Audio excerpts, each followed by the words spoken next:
Puji Tuhan. Haleluya. Puji Tuhan. Saudara, bersyukurlah kita pada saat ini. Kita ada seperti saat ini karena kemurahan Tuhan, saudara-saudara.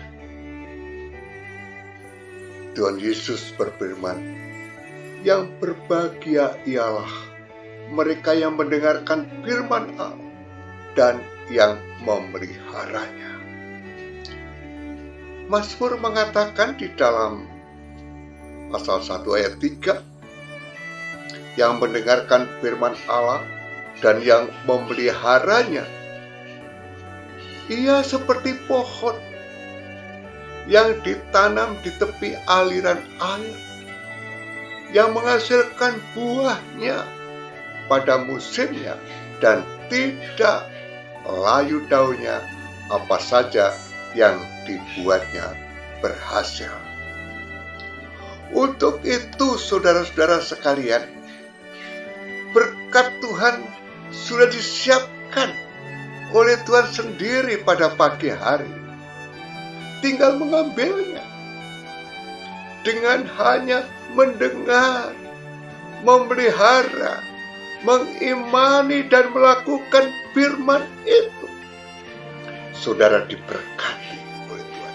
Apa yang saudara perlukan itu diberikan, dipenuhi oleh Tuhan. Untuk itu mari kita berdoa, saudara-saudara sekalian. Kita berdoa kepada Tuhan. Bapa kami dalam surga, kami mengucap syukur dan terima kasih. Di dalam nama Tuhan Yesus Kristus kami datang kepada Tuhan. Anugerah-Mu begitu besar. Pada pagi hari Engkau akan berfirman. Firman-Mu menguatkan kami. Firman-Mu menumbuhkan iman kami. Firman-Mu memberkati kami. Firman-Mu melindungi kami. Dan firman-Mu selalu menuntun ke arah jalan menuju ke surga. Berkati saudara-saudara yang mendengarkan firman ini. Di dalam nama Tuhan Yesus Kristus kami berdoa. Amin. Saudara-saudara, mari kita baca firman Tuhan.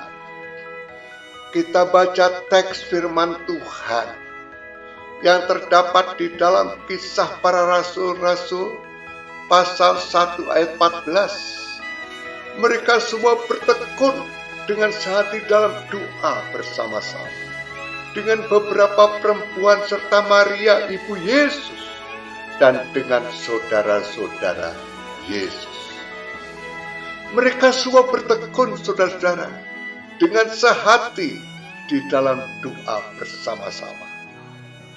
Tuhan memerintahkan murid-muridnya ke Yerusalem untuk apa? Supaya dia bertekun dan berdoa, menantikan kuasa daripada Tuhan. Perintah untuk sehati di dalam doa itu diucapkan oleh Yesus sendiri. Diucapkan oleh Yesus sendiri ketika perjamuan makan bersama-sama dengan murid-murid.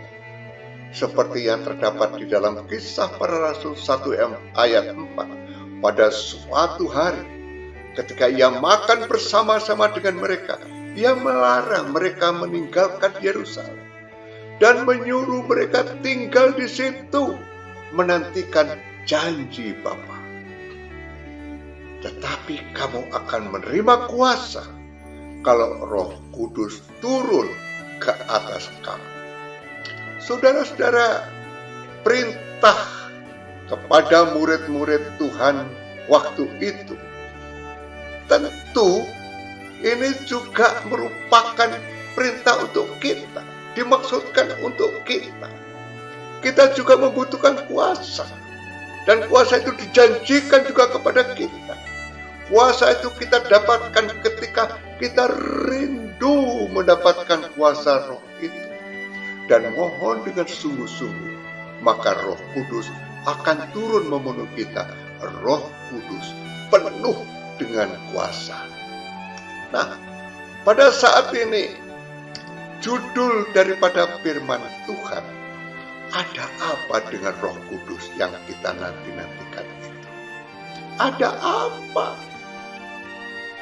Roh Kudus yang kita nantikan itu menginsafkan dunia akan dosa. Luar biasa. Yohanes 16 ayat 8. Dan jika ia datang, ia akan menginsafkan dunia akan dosa, kebenaran dan penghakiman. Dengan ini perlu diteliti dengan detail, karena tidak mudah untuk dimengerti. Roh Kudus menginsafkan akan dosa karena mereka tidak percaya kepada Yesus. Kata menginsafkan secara singkat berarti Roh Kudus menyatakan kesalahan manusia, dan setelah itu memberikan kesadaran bahwa manusia telah berdosa, kemudian mengarahkan manusia kepada jalan yang benar. Namun pekerjaan Roh Kudus jauh lebih dalam daripada menyatakan kesalahan orang. Roh Kudus memberikan kesadaran dalam hati dan jiwa manusia yang paling dalam, saudara-saudara. Secara positif, Roh Kudus membawa orang berseru kepada jalan yang benar, yaitu kepada Yesus Kristus itu sendiri. Manusia tidak percaya kepada firman-Nya, tidak percaya kepada apa yang telah Yesus lakukan. Roh Kudus mengekspos dosa manusia, memberikan kesadaran dan kemudian mengarahkan mereka kepada Kristus. Hal ini menunjukkan bahwa manusia tidak mungkin percaya tanpa Roh Kudus yang bekerja menginsafkan manusia dalam hati mereka yang paling dalam. Ketika Roh Kudus bekerja, manusia sadar akan dosanya dan berseru kepada Tuhan, meminta belas kasihan Tuhan. Jadi Roh Kudus itu menginsafkan manusia atas kesalahan dan dosanya. Ada apa dengan Roh Kudus yang kita nanti-nantikan itu? Yang kedua, Roh Kudus itu membuat pembaruan di dalam diri kita, di dalam hati kita, di dalam pribadi kita. Dalam Filipi 2 ayat 13, karena Allah lah yang mengerjakan di dalam kamu baik kemauan maupun pekerjaan menurut kerelaan. Pekerjaan Roh Kuduslah yang sanggup menghasilkan pembaruan di dalam kehidupan setiap kita anak-anaknya. Kita tidak akan bisa memperbarui diri kita dengan kekuatan kita tanpa campur tangan kuasa Roh Kudus yang bekerja di dalam diri kita. Filipi 2 ayat 13. Roh Kudus yang akan memberikan kita kasih. Roh Kudus yang akan memberikan kita iman, hikmat, sehingga kita dapat menentukan pilihan-pilihan kita untuk mengalami perubahan. Roh Kudus akan memberi kita pengertian dan menuntun kita kepada kebenaran-kebenaran Allah. Ketika kita mendengar firman Tuhan, membaca firman Tuhan, beribadah, berdoa, dan melayani, Roh Kudus akan menolong kita mencapai pembaruan kepada pembaruan yang terus-menerus. Di dalam Alkitab, Allah menggambarkan terjadinya suatu perubahan atau pembaruan, digambarkan seperti benih.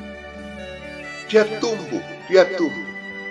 Juga dengan sebuah bangunan dan seorang anak yang sedang bertumbuh, yang intinya membutuhkan peran serta kita yang aktif. Meskipun Roh Kudus pasti bekerja di dalam diri kita, tetapi jika kita hanya diam saja dan enggan melakukan apapun, tidak melakukan apapun, akan terjadi pembaruan maka Roh Kudus yang sudah ditaruh di dalam diri kita akan sama seperti benih yang ditabur di semak-semak dan jalan yang berbatu-batu yang sangat mudah menghimpit benih itu dan bahkan membuat benih itu mati, sehingga tidak terjadi pembaharuan, tidak terjadi pembaruan apapun dalam kehidupan kita, karena cara kita sendiri yang salah terhadap benih kuasa Roh Kudus itu. Apabila kita menginginkan terjadinya perubahan atau pembaruan di dalam hidup kita, saudara-saudara, kita harus bekerja bersama-sama dan bergerak bersama-sama, aktif bersama-sama dengan pimpinan kuasa Roh Kudus. Roh Kudus akan selalu menolong kita, dan bagian kita hanyalah berserah penuh kepada pimpinan Allah di dalam kuasa Roh Kudus. Saudara, saat ini saudara sedang ada di dalam gereja virtual Gabriel. Ada apa dengan Roh Kudus yang kita nantikan itu? Roh Kudus itu menjadi penolong saudara-saudara, menjadi penolong kita. Di dalam Yohanes 14 ayat 16, aku akan minta kepada Bapa, dan Ia akan memberikan kepadamu seorang penolong yang lain, meminta Ia menyertai kamu selama-lamanya. Roh Kudus adalah pribadi yang menggantikan Tuhan Yesus. Ketika Tuhan Yesus kembali kepada Bapa, janji kehadiran Roh Kudus disampaikan sendiri oleh Tuhan Yesus. Adapun tujuan dari kedatangan Roh Kudus adalah sebagai penolong dan akan menyertai kita sampai selama-lamanya. Sebab itu, ketika Tuhan Yesus pergi kepada Bapa, kita tidak ditinggalkan sebagai yatim piatu. Peran Roh Kudus sebagai penolong akan membantu kita dalam segala kesulitan dan pergumulan yang ada, sehingga kita senantiasa dikuatkan menghadapi semua masalah yang datang di dalam kehidupan kita. Betapa berbahagianya hati kita memiliki penolong yang selalu menyertai, bahkan berdiam di dalam kita. Ini adalah janji penghiburan bagi kita. Ketika kita dalam pergumulan, Roh penolong itu siap sedia senantiasa supaya kita kuat dan mengatasi setiap persoalan yang ada. Untuk itu, bersyukurlah. Ada apa kita menantikan kuasa Roh Kudus? Kuasa Roh Kudus itu akan memimpin kita dalam seluruh kebenaran. Jadi tanpa Roh Kudus kita tidak menjadi benar. Kita tidak bisa menjadi benar. Yesus adalah Roh kebenaran. Ia akan memimpin kita ke dalam seluruh kebenaran.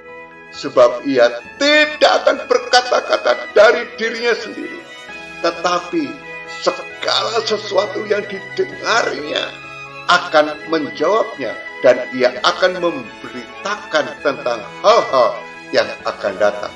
Yohanes 16 ayat 13. Salah satu rencana besar saudara-saudara dari ilahi kepergian Yesus ialah untuk membukakan jalan untuk kita ikuti. Sehingga di mana Dia berada, di situ juga kita ada. Yesus sebagai Roh Kudus sendiri akan memimpin kita dari dalam untuk membantu kita mencapai tujuan akhir. Di mana tujuan akhir itu? Adalah kerajaan surga. Tujuan Roh Kudus adalah memimpin kita berada kepada seluruh kebenaran tentang Yesus Kristus. Dan kebenaran diberikan kepada kita dalam bentuk tulisan melalui Alkitab.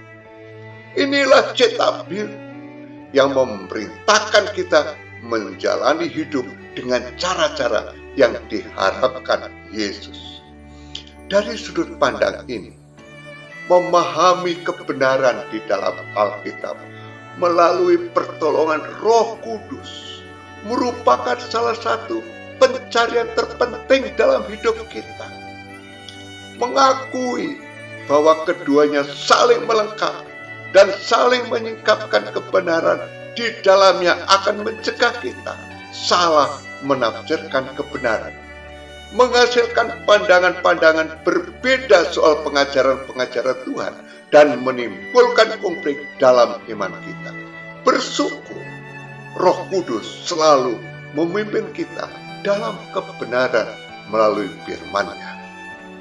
Kesimpulannya, Roh Kudus yang kita nantikan itu, saudara-saudara, menginsafkan dunia akan dosa. Roh Kudus membuat pembaruan di dalam kita, menjadi penolong, memimpin kita ke dalam seluruh kebenaran. Untuk itu perlu kita dipenuhi Roh Kudus. Yang belum menerima kepenuhan Roh Kudus, datang, mohon dengan yakin, Roh Kudus akan memenuhi. Mari kita berdoa. Terima kasih Tuhan, Engkau sudah berfirman kepada kami. Ada apa dengan Roh Kudus? Ternyata luar biasa. Roh Kudus itu menginsafkan dunia akan dosa. Roh Kudus itu membuat pembaruan di dalam hidup kami, Tuhan. Menjadi penolong, memimpin kita ke dalam seluruh kebenaran. Oleh sebab itu penuhi kami dengan Roh Kudus, supaya kami lebih setia, supaya kami lebih lagi hidup dekat dengan Tuhan, lebih lagi melekat, dan Engkau akan memberkati kami. Terima kasih. Berkati saudara-saudara kami yang mendengarkan Tuhan firman ini. Kami percaya kalau dia sungguh-sungguh mendengar dan percaya mengimani apa yang dia perlukan, apa yang dia butuhkan, Tuhan akan memberikan dan menganugerahkan semua permohonan mereka. Terima kasih dalam nama Tuhan Yesus Kristus. Haleluya. Amin. Saudara, melalui gereja virtual Gabriel, Tuhan Yesus memberkati kita yang dengan yakin mendengar dan melakukan firman-Nya. Oleh sebab itu, dengar, percaya, dan lakukan firman Tuhan. Apa yang menjadi keinginanmu, masalahmu, masalah besar kecil, Tuhan akan selesaikan dan Tuhan akan memberikan berkat yang berlipat ganda. Terima kasih, Tuhan berkati. Amin.